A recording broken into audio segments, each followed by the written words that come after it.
was not on the list. Now, with that said, eventually, you know, we knew we were gonna fight him. We knew we were gonna make it happen. But when people say like, oh, he didn't fight Keith because of this and that, he didn't fight Keith Thurman. The real reason why he didn't fight Keith Thurman is because Keith Thurman lost to Manny Pacquiao. Period. Period. Y'all think it has to do with his feelings and what he said in this interview or anything? Impossible. Impossible. And how do I know that it's impossible that he's just not fighting me because he's mad and whatever, butt hurt about something once upon a time? And the reason why I know it's not any butt hurt feelings is because Spence was about to fight Manny Pacquiao. Why was Spence gonna fight Manny Pacquiao? Because Manny Pacquiao beat Keith Thurman, which made Manny Pacquiao the champion. And then Spence was on the hunt to collect the belts. So he wanted Pacquiao. But he had his problem. He couldn't get Pacquiao. Ugas got Pacquiao. Ugas beat Pacquiao. Then in Dallas, Texas, you guys, the people who watch boxing, you guys watched Ugas versus Errol Spence Jr. And let's just take a pause for a second. Do you really think that if Keith Thurman was still the undefeated champion, that you would have ever saw Spence versus Ugas? Why were you watching Spence versus Ugas? That was a night. It was actually a rough night for me because seeing that arena, I said, man, that's my night. On that night in Dallas, I'll do it in Dallas. I don't even care. I would do it in Dallas. That night in Dallas, I signed contracts.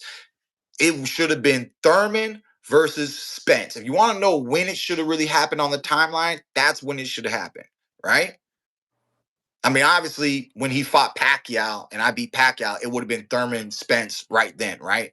So, who knows? If he was healthy, blah, blah, blah, it would have been right then, right? But the next time we saw him back in the ring, we saw him back in the ring with Ugas. And the only reason why this happened is because your man right here, I dropped the ball. That was on me, fans. I'm sorry. I was in position. I had my rook tucked over in the corner. I had my knight over here. I had my bishop, and I had my pieces in place. And then, boom, all of a sudden, I got blindsided. I lost my queen. I'm out of position. Put me back in the game, coach. Put me in the game. So after he got all those belts, now he's in a super status. But guess what? They still want to make the fight. So they call me up. They send me the contract. I signed my contract. He never signed his contract. Then he ran over there to go fight Crawford. I was in camp for Spence. This is knowledge. This is facts. Then he ended up getting into a second car accident. All right. And then after his recovery, he didn't come back and sign the contract to the other end of my contract. The puzzle pieces didn't fit. He ran over there and, and took a money fight, took a unification fight, whatever, got slapped up and got paid. And maybe there's something there that we don't know. That he knew, and he has his reasons of doing what he did. Matter of fact, I remember watching interviews that year, and his talk was different. All he talked about was money. He didn't talk about legacy. He didn't talk about being the best no more. He said they don't care about your health. They don't care about you in the sport of boxing. You got to get yours when you can. His whole demeanor was different from when he was coming up and he beat Kell Brook and different interviews. But a lot of y'all forget, man, that it was Errol Spence, Keith Thurman, Bud Crawford. And Crawford's the one. He made it to the top. He's the elite now. He made it to the top, But the funny thing is, man, Thurman's still right here. And the irony is that they were able to make that stuff happen without seeing me.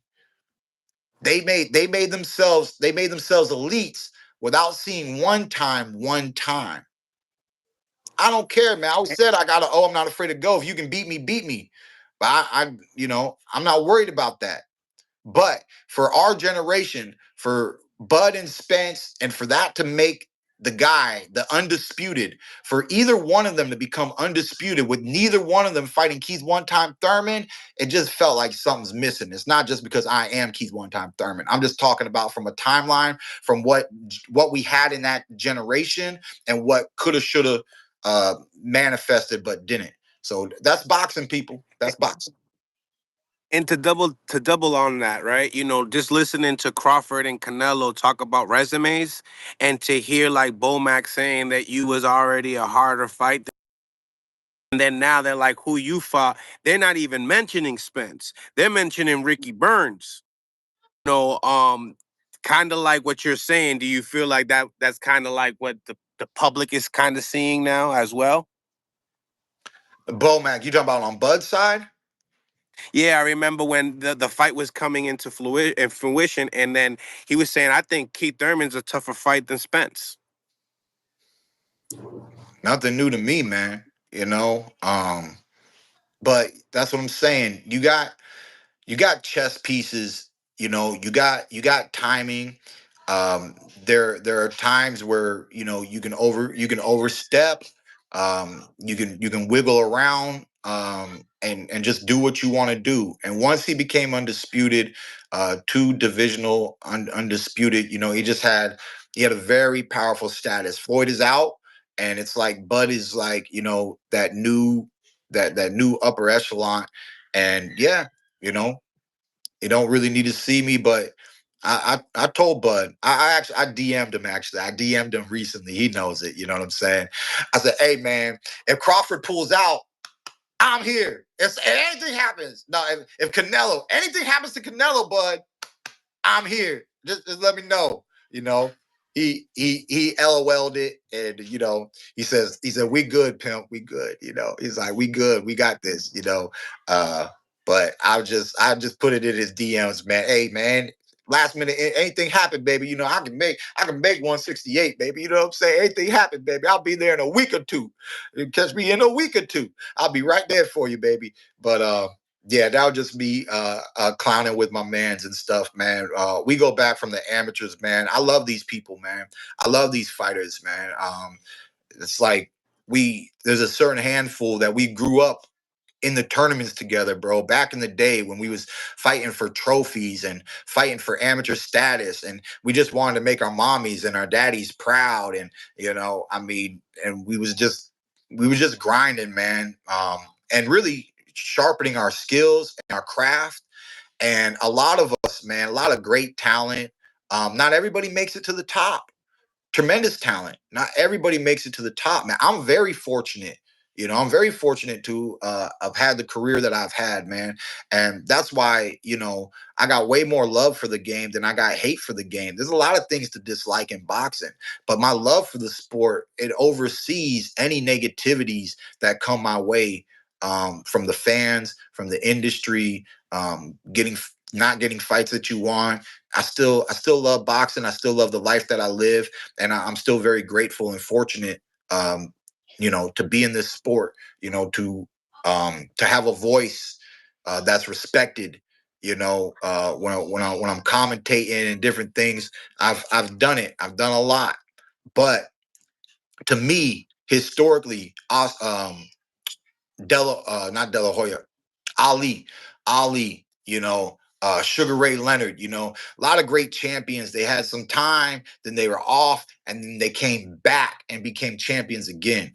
That's what I'm trying to do before it's all said and done. I just want to prove what type of champion Keith Thurman is, that I'm a champion that's going to become champion. Even at this stage of my career, you can't stop me from becoming champion again. And that's just what I want to prove to the world.